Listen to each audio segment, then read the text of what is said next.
What's up, guys, and welcome back to my reading journey. Today, as usual, we're going to continue with the book I'm currently reading, which is Seneca's Letters from a Stoic. Alright, so let's move on with the letter 10 on living to oneself. So, yes, I do not change my opinion. I avoid the many, avoid the few, avoid even the individual. I know of no one with whom I should be willing to have you shared. And see what an opinion of you I have, for I dare to trust you with your own self. Great, they say, to disciple of the very Stilbo whom I mentioned in the former letter, noticed a young man walking by himself, and asked him what he was doing all alone. I am communing with myself, replied the youth. Pray be careful then, said Crates, and take good heed. You are communing with a bad man. When persons are in mourning or fearful about something, we are accustomed to watch them that we may prevent them from making a wrong use of their loneliness. No thoughtless person ought to be left alone. In such cases, he only plans folly and heaps up future dangers for himself or for others. He brings into play his base desires. The mind displays what fear or shame used to repress. It wears his boldness, stirs his passions, and guards his anger. Gods. And finally, the only benefit that solitude confers, the habit of trusting no man and of fearing no witnesses, is lost to the fool, for he betrays himself. Mark, therefore, what my hopes are for you, nay, rather, than I am promising myself, inasmuch as hope is merely the title of an uncertain blessing. I do not know any person with whom I should prefer you to associate rather than yourself. I remember in what a great souled way you hurled for certain phrases, and how full of strength they were. I immediately congratulated myself and said, these words did not come from the age of the lips. These utterances have a solid foundation. This man is not one of the many. He has regard for his real welfare. Speak and live. In this way, see to it that nothing keeps you down.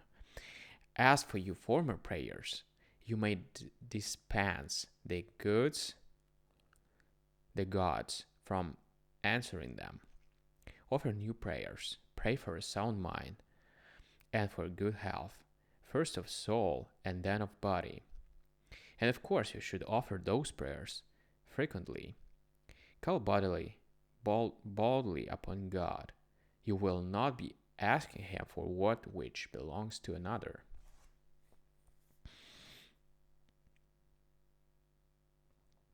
But I must, as in my custom, send a little gift, along with this letter. It is a true saying which I have found in Athenodorus. Know what thou art freed from all desires when thou hast reached such a point that thou prayest to God for nothing except what you canst pray for openly. But how foolish men are now! They whisper the basest of prayers to heaven, but if anyone listens, they are silent and at once. That which they are unwilling for man to know, they communicate to God.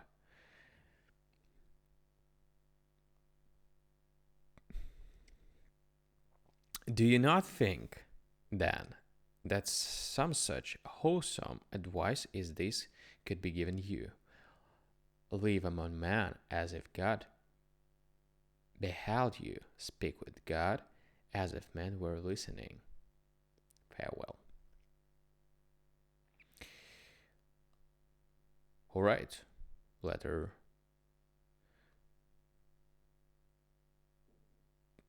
The next letter, alright? So,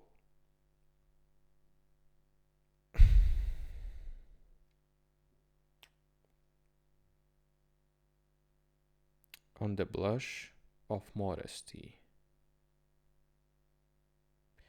Okay. Your friend and I have had a conversation. He is a man of ability. His very first words showed what spirit and understanding he possesses and what progress he has already made. He gave me a foretaste, and he will not fail to answer thereto. For he spoke not from forethought, but was suddenly caught off his guard. When he tried to collect himself, he could scarcely banish that hue of modesty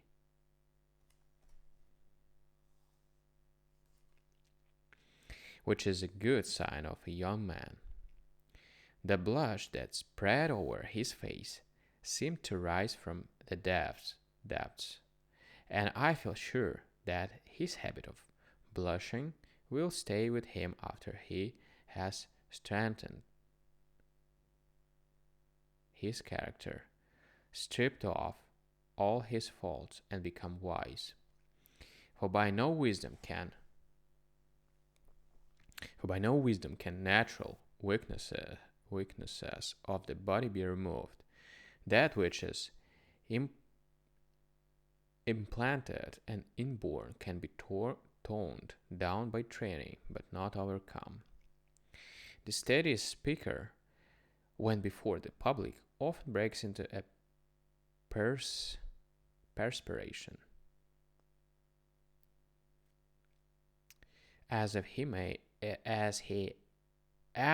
had wearied of or overheated himself. Some tremble in his knees when they rise to speak. I know of some whose teeth chatter, whose tongues falter, whose lips quiver.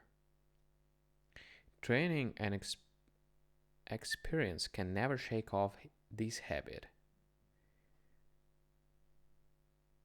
Training and experience can never shake off this habit.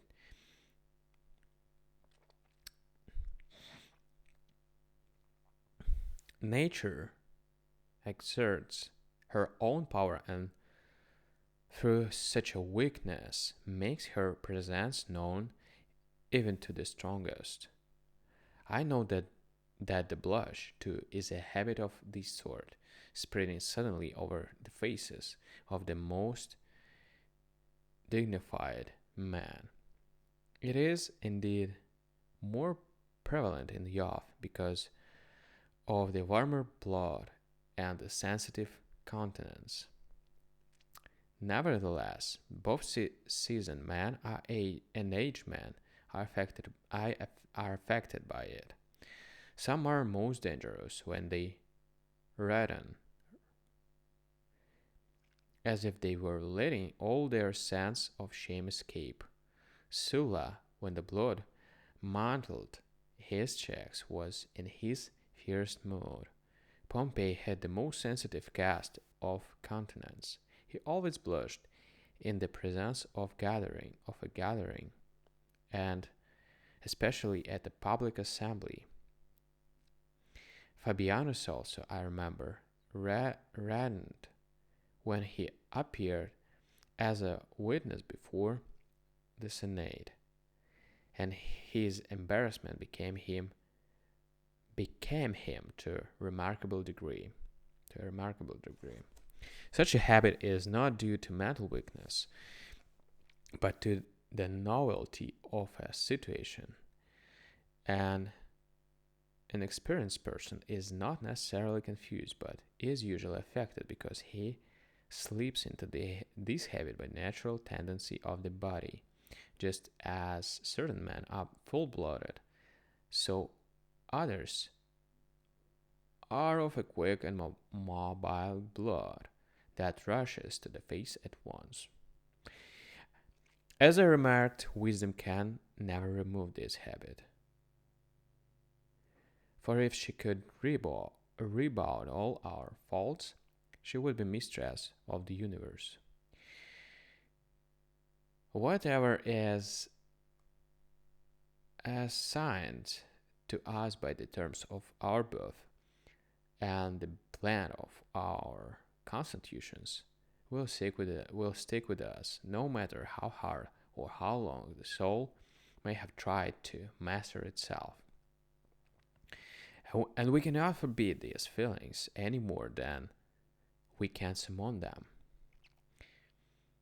Actors in the theater who imitate the emotions, who portray fear and nervousness, who depict sorrow, imitate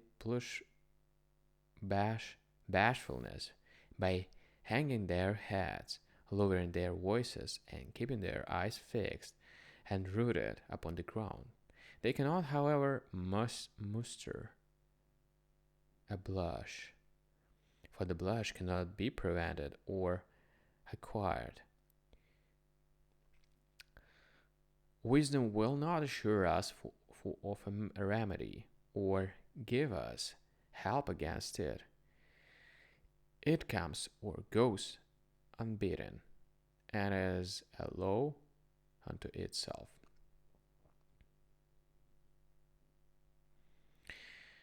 But my letter calls for its closing sentence. Hear and take to heart this useful and wholesome motto. Cherish some man of high character and keep him even before your eyes.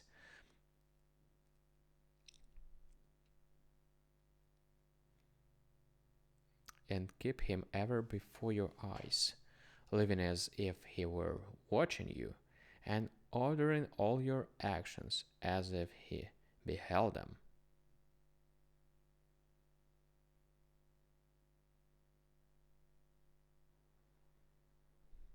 Interesting.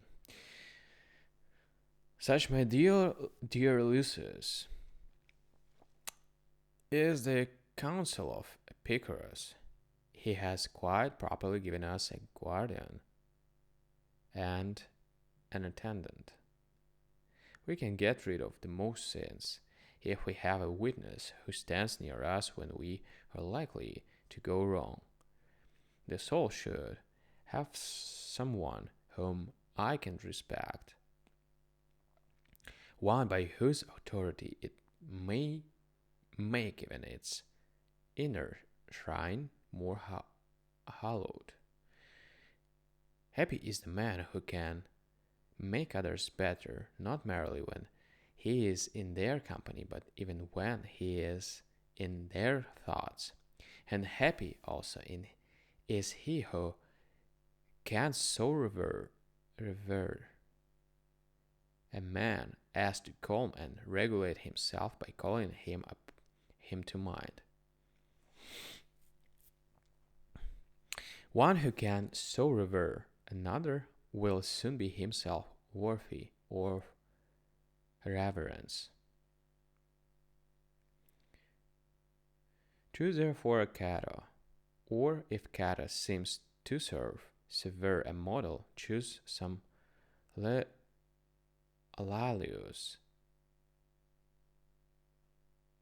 a gentler spirit. Choose a master whose life, conversation, and soul expressing face have satisfied you. Picture him always to yourself as your protector or your pattern. For we must indeed have someone according to whom we may regulate our characters. You can never straighten that which is crooked unless you use a ruler. Farewell. That was, yeah, a good letter, right? And we're gonna continue with some more, but tomorrow. Thank you guys for joining me today, and see you tomorrow. Bye.